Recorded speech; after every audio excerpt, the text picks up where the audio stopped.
안녕하세요. 성재가 좋다입니다. 이 역사는 길을 따라서 흐른다고 합니다. 성경 속의 역사도 예수님이 걸어가셨던 발자취를 따라 만들어졌는데요. 오늘도 그 발자취를 한번 따라가 보겠습니다. 성지맨, 성지 전문가 이강근 박사님 오늘도 함께하셨습니다. 박사님 안녕하세요. 네, 안녕하세요. 네, 자 오늘은 어떤 발자취를 따라서 가보게 되나요? 이 성경이 얼마나 이 생생한 이 지리를 바탕으로 이 역사적인 책인지를 알게 되는 좋은 기회인데요. 네. 특별히 오늘은 이 엘라 골짜기에서 블레셋과 이스라엘이 전쟁을 할 때에 이 베들레헴에 살고 있던 이새의 아들 다윗이 근데 형들이 나가 있는 그 전쟁터에 아버지가 심부름을 보낼 때에 베들레헴에서 엘라 골짜기까지 어떤 길을 타고 갔을까? 그런데 이 길이 아마 그냥 있었더라면 우리가 몰랐을 터인데 다윗 이후에 로마에서 이 길이 원래 이제 아주 이 지중해 해안가를 연결하는 중요한 도로였는데 그것을 로마 시대 때에 대대적으로 정비를 하면서 오늘날 그 역사적인 길이 우리에게 알려줍니다. 네, 알겠습니다. 그럼 저희가 좀 지도를 보면서 좀 더 구체적인 설명을 들어보면 좋겠는데요. 지도를 보시면서 이제 올리시면은 이 성경에 이 사무엘상 17장 17절에서 19절까지를 보게 되면은 이제 전쟁이 이제 엘라 골짜기에서 있을 때에 아마 다윗의 형들도 그곳에 전쟁에 참여를 했나 봐요. 그때에 이제 이새가 다윗의 아버지죠. 그의 아들 다윗에게 이르되 지금 네 형들을 위하여 이 볶은 곡식 한 에바와 이 떡 10덩이를 가지고 진영으로 가라. 그렇게 하면서 그때의 사울과 그들과 이스라엘 모든 사람들은 엘라 골짜기에서 블레셋 사람들과 싸우는 중이라. 그러니까 이게 이 지도를 보면은 이제 엘라 골짜기가 과연 어디에 있을지. 그래서 여기가 다 베들레헴 아니에요? 예루살렘에서 조금 남쪽에 이 베들레헴에서 이 엘라 골짜기의 대표적인 장소가 소고와 아세가입니다. 소고와 아세가. 그러니까 이 일대가 엘라 골짜기예요. 이렇게 헤브론까지. 이 엘라 골짜기로 가는 이 베들레헴에서 연결된 이 길을 따라가는데 이게 골짜기입니다. 그리고 대략 한 24km 지점에 있는 엘라 골짜기로 내려가던 길을 로마 시대 때 얼마나 아마 오늘날 우리에게 그 길을 가르쳐 주려고 했는지 로마가 대대적인 길을 정비한 그것이 그대로 지금까지 남아 있어요. 그러니까 베들레헴에서 엘라 골짜기까지 가는 약 24km 정도 되는 그 길을 저희가 오늘 가보게 되는 거죠. 그 중에서 일부가 로마 시대 때 잘 정비된 얼마나 이 바위를 파서 잘 만들었는지 지금까지 있는데 아마 이 오늘 C채널의 이 성지가 좋다를 보신 분은 아마 이 역사적인 길을 아마 꼭 가보시고 싶어 할 거예요. 그 정비가 잘 됐다는 거는 그만큼 역사적으로 참 중요한 위치에 있다는 뜻도 될 텐데요. 고대로부터 대로였다는 거죠. 네, 어떤 곳인지 화면으로 함께 만나보겠습니다. 네. 제가 출발한 것은 이제 베들레헴에서 이렇게 이제 이 왼쪽에는 장벽인데 이스라엘과 이 팔레스타인의 장벽을 따라서 가다 보면 이 저 밑에 저 엘라 골짜기까지 쭉 내려다 보이는 길로 들어서는데요. 이 형들의 안부를 묻기 위해서 아버지의 심부름으로 엘라 골짜기로 내려가는 바로 길목입니다. 저 멘트를 보면 저도 이 설레이는 거예요. 이 3000년 전 다윗이 형들의 안부를 묻기 위해서 베들레헴을 떠나서 아마 그때는 이게 걸어갔을 거예요. 형들은 이제 에바 이 저 떡덩이도 치즈등이 들고 엘라 골짜기가 보이잖아요. 그렇죠. 베들레헴에서 요 언덕을 넘자마자 쭉 펼쳐진 곳이 바로 엘라 골짜기입니다. 지금 제가 지나는 지역이 후산이라고 하는 곳에 올랐으면 이미 엘라가 내려다 보이고요. 자 보시죠. 이게 그 중간쯤에 이 아주 중요한 길목이었던 이곳에 제가 서 있는 곳이 이제 베들레헴에서 엘라 골짜기로 내려가는 중간 지점이에요. 이 지점을 호르밧 하놳. 고대의 이제 엘라 골짜기는 아무래도 이 골리앗과 다윗의 그 전투가 있던 곳이었기 때문에 이 고대로부터 순례객이 엘라 골짜기를 찾아 내려가는 길이라 그럽니다. 바로 이곳에 이 순례객을 위한 이 물 저장고도 그렇죠. 있고. 이게 거대한 물 저장고. 그러니까 이 지역에 이 키르벳 전승의 한노지라는 마을이 골리앗의 있었고. 무덤이다. 예. 아, 골리앗의 무덤이다. 그렇죠. 그러니까 이게 아마 진짜 골리앗의 무덤인지는 몰라도 이거 조금 한 10여 킬로가의 엘라 골짜기에서 오늘 이 사무엘상 17장에 다윗과 골리앗의 전투가 있지 않습니까? 후에 이 둔덕이 이제 골리앗의 무덤이라는 것이 있고 지나는 사람들이 이 나쁜 돌을 올려놔가지고 저기 다 돌무덤입니다. 비가 와서 그리고 이 근처에 모자이크의 색감이 한노시라는 곳이 있는데 보시죠. 얼마나 아름다워요. 비잔틴 시대 때의 교회터입니다. 그러니까 1400~500년 전에 이 베들레헴과 엘라 골짜기를 오가던 순례객들이 지금은 폐허가 되었지만 제가 가보니까요 굉장히 규모가 크고 그 바닥에 이 아름다운 이 모자이크 이 장식을 통해서 지금 이 모습은 오리지널 모습보다 더 작은 규모이고요. 그렇죠. 이 교회의 원 모습은 이 보기 힘들 정도로 폐허가 됐지만 하나하나 자세히 보면 요것이 이 교회의 세력터였던 것, 이 교회의 재단이었던 것을 보면서 한번 되새겨 보는 거예요. 그렇죠. 이곳에 예배했던 한 20여 가정 정도가 살았던 그러한 그 유적지를 통해서 보시고 요것도요. 이게 사실은 이 교회에는 반드시 있는 것이 뭐냐면 이렇게 이 포도주 틀입니다.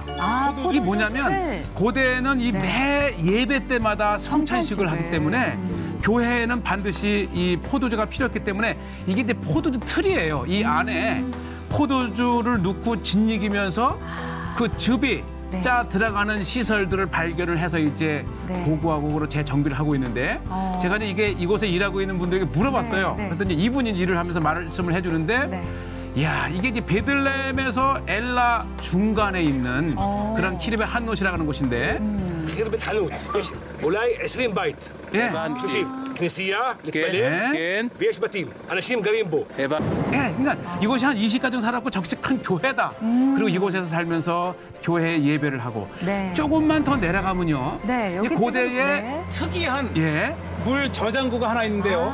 바로 로마 시대 때의 바위를 파서 만든 거예요. 그러니까 로마 시대가 이 사람이 많이 이동하니까 이 갈증이 나면 물을 먹을 수 있도록 공용 수도 시설을 해놓은 곳이죠. 물을 주는 곳이고 제가 들어가 봤는데 이게 특이한 것이 뭐냐면 이 물 웅덩이를 만들기 위해서 바위를 파서 만들었고 지금도 물이 일부가 남아 있습니다. 그러니까 이게 아까 대로라고 말씀을 하셨잖아요. 그렇죠. 그러니까 사람들의 왕래가 많다 보니까 뭐 지나가던 사람들이 목이 마를 때마다 물을 먹을 수 있는 그러니까 이런 증거를 통해서 첫째는 이게요. 자 보시죠. 이게 이제 로마 시대 때에 많은 사람들이 바위길을 가다가 미끄러질지 모르니까 있는 길은 이 길을 계단으로 깎아놨어요. 뭐 로마 시대 때 만들어 놓은 길 중에 가장 보존이 잘 된 계단을 내려가고 있습니다. 보시죠. 자 보세요. 이 계단을 만들면서 이제 많은 사람들이 이제 이 길을 다닐 수 있도록. 그러니까 놀라운 거예요.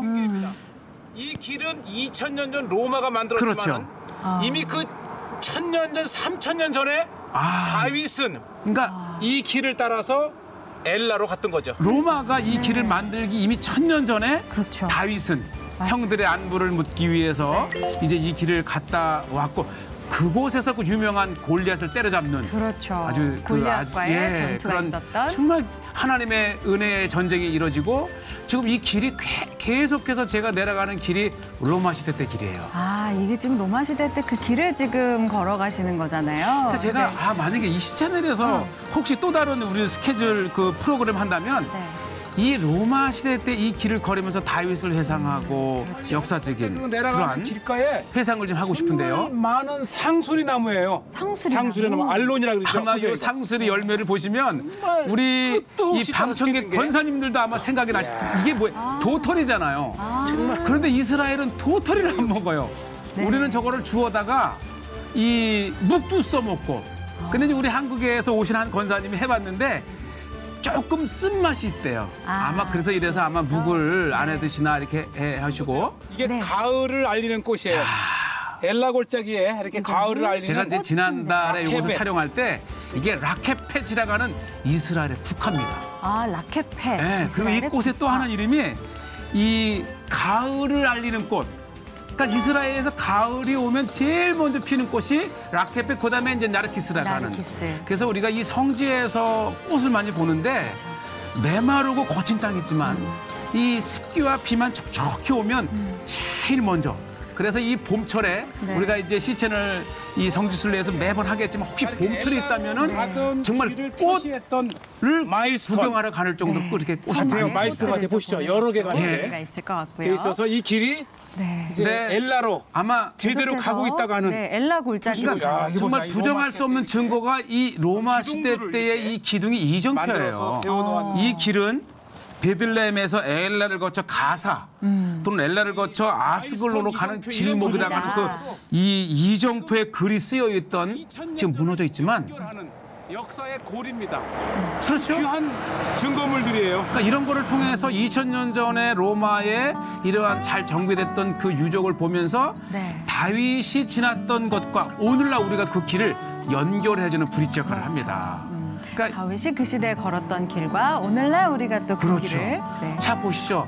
계속해서 이 걷기 힘든 곳에는 이 로마 시대 때에 이렇게 돌 계단을 만들어서 이것이 이 베들레헴 특히 예루살렘 베들레헴에서 이 엘라를 거쳐 가사나 아스골로로 가는 고대의 중요한 길이었다는 것을 이렇게 우리가 알게 되는 것이죠. 그러니까 아까 박사님께서 처음에 시작할 때 길이 참 잘 정비가 되어 있다라고 설명을 해주셨는데 이렇게 곳곳에 계단도 있고 그렇죠.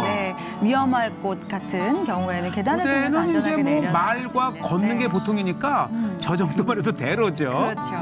그렇죠. 그 다음에 이제 길가에 이것이 올리브 짜는 틀입니다. 올리브 틀이요. 자 이렇게 해서 이제 엘라로 내려가는 길을 맞닥뜨려지게 되면은. 아마 드론이 아니고서는 볼 수 없는 엘라 골짜기의 정말 광활한 모습을 보고 계신데 요게요 우리로 치면 무슨 꽃 같아요? 약간 보기에는 약간 벚꽃 비슷하기도 벚꽃 같지만 저것이 아몬드입니다.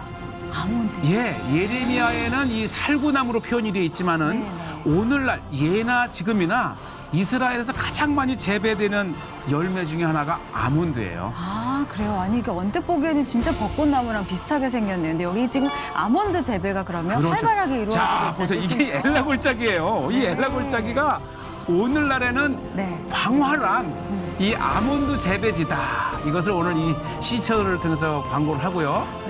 그 안에 중심에 이제 물이 필요하잖아요. 그래서 골짜기에 흐르는 물을 저렇게 굉장히 아마 이 찻길에서는 저도 몰랐어요. 근데 드론을 띄워놓고 보니까는 세상에 그 엘라 골짜기 안에 엄청난 겨울철에 흐르는 물들을 가두어 놓고 이제 농사를 짓는.